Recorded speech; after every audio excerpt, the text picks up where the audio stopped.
Selamat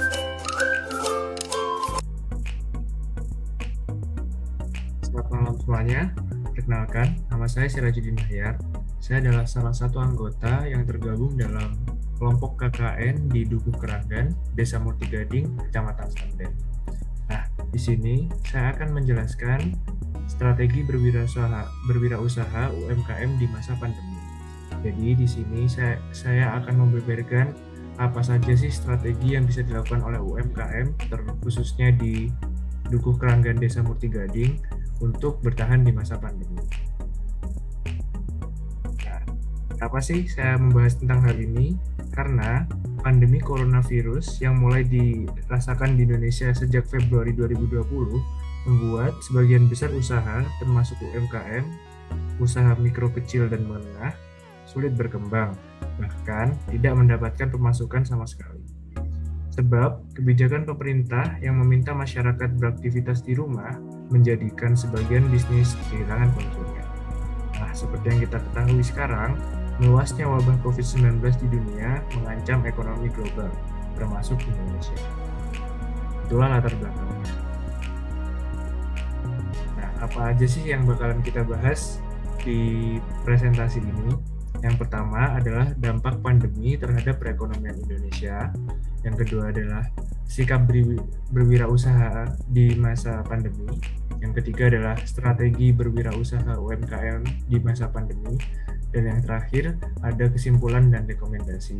Rekomendasi ini saya masukkan berdasarkan masukan dari salah satu sasaran program kerja untuk memberikan saran-saran terkait kemasan kacang telur yang merupakan UMKM di Murtigading. Nah, lanjut kepada materi yang pertama, pendahuluan. Nah, seperti yang saya jelaskan tadi, pandemi coronavirus sangat membuat perekonomian global hancur. Jadi tidak hanya di Indonesia, tapi hampir di seluruh dunia.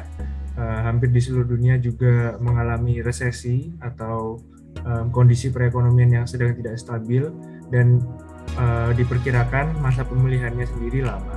Nah, terus tidak berarti kita sebagai pelaku bisnis atau banyak pelaku bisnis lainnya di seluruh dunia itu harus berdiam saja, menunggu pasrah terhadap keadaan, tidak.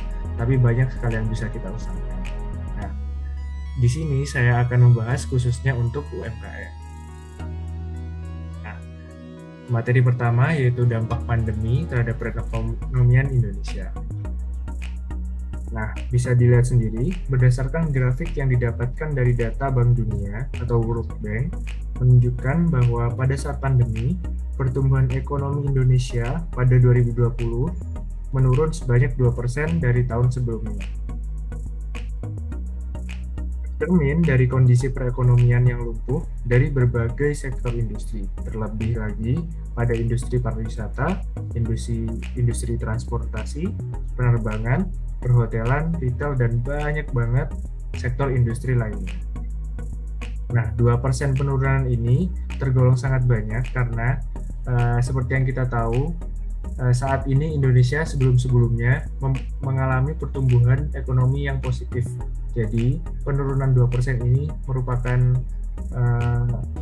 penurunan yang sangat-sangat disayangkan sekali bagi bangsa kita. Nah, selain itu, apa sih yang dampak terhadap penurunan perekonomian Indonesia ini?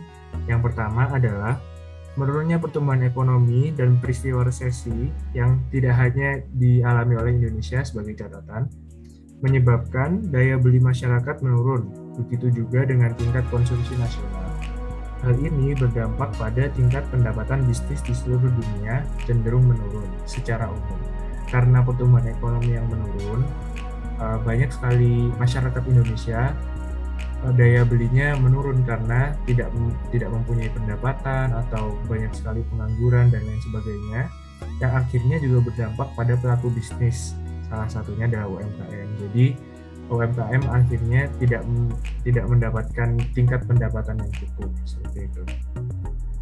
Nah, tidak hanya itu, Pandemi COVID-19 dinilai akan membawa perubahan dalam pola bisnis ke depan, terutama dalam pola perilaku konsumen dan pola konsumsi. Oleh karena itu, pentingnya melakukan identifikasi perilaku konsumsi dan konsumen memainkan peranan yang sangat-sangat krusial di masa pandemi ini. Nah, pelaku bisnis saat ini mesti melihat aspek yang dibutuhkan masyarakat jika ingin mempertahankan usahanya. Semua ini terjadi karena merebaknya COVID-19 yang mempengaruhi berbagai industri dan sektor usaha. Salah satunya adalah UMKM. Nah, selanjutnya kita akan melihat data lagi, yaitu 37.000 UMKM di seluruh Indonesia melaporkan bahwa bisnisnya sangat terdampak oleh pandemi. Nah, angka ini, 37.000 ini didapatkan dari Deputi Bidang Perkoperasian, Kementerian Koperasi dan UMKM. Nah, selain itu, dari 100% jumlah UMKM di Indonesia, 56% melaporkan terjadinya penurunan penjualan, 22% melaporkan permasalahan pada aspek pembiayaan, 15% melaporkan terdapat masalah dalam distribusi barangnya, dan 4% melaporkan kesulitan mendapatkan bahan baku untuk menjalankan usaha. Angka-angka yang saya sebutkan di atas merupakan angka-angka yang sangat signifikan dan menunjukkan bahwa UMKM pada saat pandemi itu sangat-sangat terdampak sekali, sangat-sangat melumpuhkan usahanya lah, seperti itu.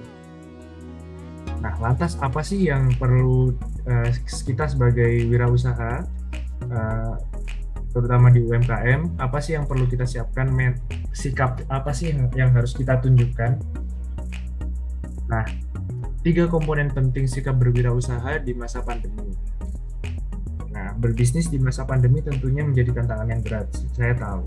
Lantas, apa yang harus dipersiapkan untuk memastikan keberlangsungan bisnis di jangka panjang? Nah, yang pertama adalah memiliki kepercayaan diri dan kemandirian yang tinggi. Setiap pebisnis harus memiliki rasa percaya diri yang tinggi. Bila sudah memiliki kepercayaan diri, maka kita dapat mengusahakan bisnis yang kita jalankan menjadi semakin besar dan semakin besar lagi, dan tidak berhenti di tengah jalan, seperti itu. Nah, seorang pebisnis juga wajib memiliki mental wirausaha yang kuat dan kemandirian yang tinggi dalam menjalankan usahanya. Mental ini sangat penting karena dalam menjalankan usahanya, tentu seorang pebisnis akan mengalami berbagai permasalahan, sehingga permasalahan dan tantangan-tantangan tersebut dapat dilewati dan bisnisnya semakin berkembang. Yang kedua adalah sikap berani mengambil resiko. Ya, bisnis apapun yang dilakukan tentu memiliki faktor risiko. Baik itu risiko pasar atau risiko produk yang dia jual, banyak sekali risiko yang ditemui di perjalanan bisnis ini. Nah, tentunya UMKM juga mengalami hal ini.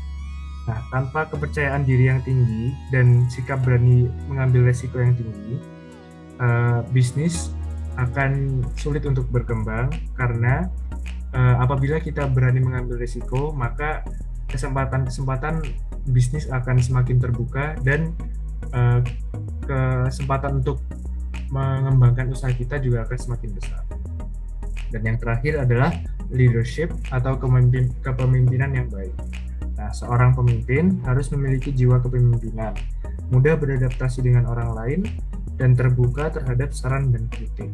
Semua ini demi kemajuan bisnis yang dijalankan. Bisnis yang sedang berkembang memerlukan pemimpin yang baik dengan tujuan yang jelas.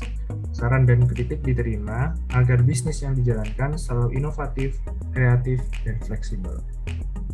Nah, selanjutnya, khususnya untuk UMKM, apa sih strategi yang bisa kita lakukan di masa pandemi ini? Kan yang tadi kita membahas tentang sikapnya nih, sikap apa sih yang perlu kita bawa selama pandemi? Ini kita membahas yang lebih teknis lagi, strateginya. Seperti itu. Nah, yang pertama adalah menjaga kepercayaan relasi bisnis. Mengapa hal ini penting? Hal ini sangat penting karena maju mundurnya perusahaan, maju mundurnya bisnis ditentukan dengan relasi yang dia bangun. Menjaga kepercayaan relasi bisnis Salah satunya adalah dengan cara menjaga kualitas barang dan juga menepati pembayaran sesuai dengan waktu yang ditentukan. Cara yang digunakan untuk menjaga kepercayaan pelanggan adalah dengan memberikan servis yang baik dan memuaskan. Juga barang yang dijual memiliki kualitas yang tinggi dan meminimalisir cacat yang ada di barang tersebut. Nah, seperti yang saya jelaskan juga, relasi bisnis tidak hanya selalu tentang supplier atau pemerintah, tapi juga terhadap konsumen. Jadi kepercayaan terhadap bisnis yang kita bangun itu akan berdampak pada keberlangsungan bisnis kita di jangka panjang. Selanjutnya adalah melakukan promosi barang yang diperdagangkan. Kita harus membuat iklan baik di media elektronik maupun di media cetak. Nah, pada saat sekarang, promosi dapat dilakukan dengan mudah sekali. Nah, salah satunya karena ada bantuan internet. Nah, salah satu media lagi yang bisa kita gunakan adalah promosi melalui media sosial, di mana kita dapat mencakup banyak sekali konsumen potensial yang dapat membeli produk kita. Dengan promosi ini, calon konsumen dapat mengetahui kualitas, bentuk, dan harga dari produk yang kita tawarkan. Nah, promosi dapat lebih menarik konsumen dengan memberikan tester atau produk yang bisa dicoba secara cuma-cuma agar konsumen mengetahui kualitas yang kita berikan. Seperti itu. Yang ketiga adalah berbisnis barang kebutuhan dasar. Apa di saat pandemi ini berbisnis barang kebutuhan dasar memainkan peranan penting karena bisnis ini sangat menjanjikan sekali. Hal ini dikarenakan barang kebutuhan dasar memiliki dua sifat, yaitu long lasting dan fast moving. Nah, long lasting dan fast moving ini, long lasting itu artinya bertahan lama. Sehingga barang yang berkebutuhan dasar ini mempunyai daya tahan yang lama. Sehingga peluangnya sangat besar untuk menghasilkan keuntungan. Nah, barang kebutuhan dasar juga akan selalu dicari dan diperlukan oleh seluruh lapisan masyarakat untuk memenuhi kebutuhan mereka. Karena kebutuhan ini sifatnya primer, karena di saat pandemi ini sangat susah sekali untuk mencari barang berkebutuhan dasar, sehingga masyarakat cenderung mencari barang-barang atau produk-produk primer yang untuk memenuhi kebutuhan sehari-harinya, sehingga cenderung melepaskan kebutuhan tersiernya atau kebutuhan sekundernya. Nah, selain itu, barang kebutuhan dasar juga memiliki sifat fast moving atau dapat distribusinya dilakukan secara cepat. Selain itu, permintaannya juga tinggi, sehingga kesempatan untuk laku di pasaran sangat cepat. Nah, apa aja sih barang kebutuhan dasar itu? Salah satunya adalah makanan, minuman, pakaian, alat kesehatan, dan kebersihan lingkungan. Nah, jenis barang-barang ini merupakan komoditas yang sangat prospek atau berkesempatan besar untuk menghasilkan keuntungan dalam berbisnis. Nah, yang terakhir adalah menggunakan teknologi informasi dalam berbisnis. Nah, saat ini masyarakat sudah banyak banget yang melek terhadap teknologi informasi seperti internet atau banyak sekali media sosial yang sedang digandrungi oleh masyarakat seperti Instagram atau Facebook atau banyak sekali media sosial lainnya. Selain itu juga banyak sekali saat ini sudah kehidupan manusia sudah banyak disupport atau didukung oleh media internet juga, di mana kita dengan satu klik sudah bisa memenuhi banyak kebutuhan kita. Oleh karena itu, UMKM juga harus beradaptasi dengan keadaan ini.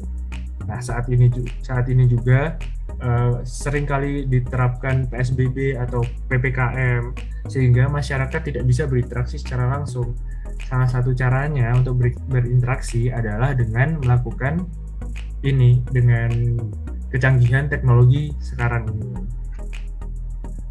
Nah, gimana sih caranya UMKM bisa beradaptasi? Seperti yang saya sebutkan sebelumnya, UMKM juga dapat melakukan promosi pemasaran secara online. Nah, itu sangat penting banget. Seperti yang saya katakan sebelumnya, banyak sekali konsumen potensial di media sosial. dan juga perawatan serta pengelolaan media sosial yang mudah dapat membuat proses promosi UMKM lebih efektif dan efisien. Nah, saya sebelumnya sudah membuat video tentang edukasi digital marketing untuk masyarakat di Dukuh Keranggan, sehingga juga dapat berguna untuk UMKM. Nah, saya akan sertakan linknya di deskripsi. Nah, dan yang terakhir adalah kesimpulan dan rekomendasi. Nah, kesimpulannya apa sih? Tidak ada satupun pihak yang berkemampuan memprediksi kapan berakhirnya pandemi COVID-19. Bahkan, dengan ditemukannya vaksin, diikuti dengan pemberian vaksin anti-COVID-19 pada awal tahun 2021, tidak serta-merta bahaya pandemi COVID akan berakhir. Jadi tidak semerta-merta penanggulangan COVID dengan vaksin ini dengan cepat akan menanggulangi semua dampak COVID di Indonesia. Nah, karena banyaknya ketidakpastian itu, UMKM diharapkan dapat menyiapkan dua strategi, yaitu strategi jangka pendek dan strategi jangka panjang. Di mana strategi jangka pendek, UMKM dapat menerapkan strategi yang menurunkan biaya, sehingga banyak orang yang tertarik untuk membeli produk yang kita tawarkan. Sedangkan strategi jangka panjang, UMKM bisa melakukan perluasan pasar, pengembangan bisnisnya. Selain itu, yang kedua adalah pengembangan produknya. Yang ketiga adalah seperti yang saya jelaskan tadi, pengembangan pasar, tapi ini lebih umum. Dan terakhir adalah diversifikasi produk. Jadi produknya juga divariasikan seperti itu, dengan memanfaatkan teknologi informasi. Nah, seperti yang banyak dijelaskan dewasa ini adalah industri 4.0, 4.0, di mana teknologi informasi memainkan peran yang sangat penting dalam banyak sekali sektor industri, sehingga tingkat kompetitif antara satu bisnis dengan bisnis lainnya semakin meningkat. Nah, selanjutnya berdasarkan rekomendasi dari salah satu sasaran program kerja, saya akan memberikan rekomendasi kemasan kacang telur. Ada dua rekomendasi yang sangat saya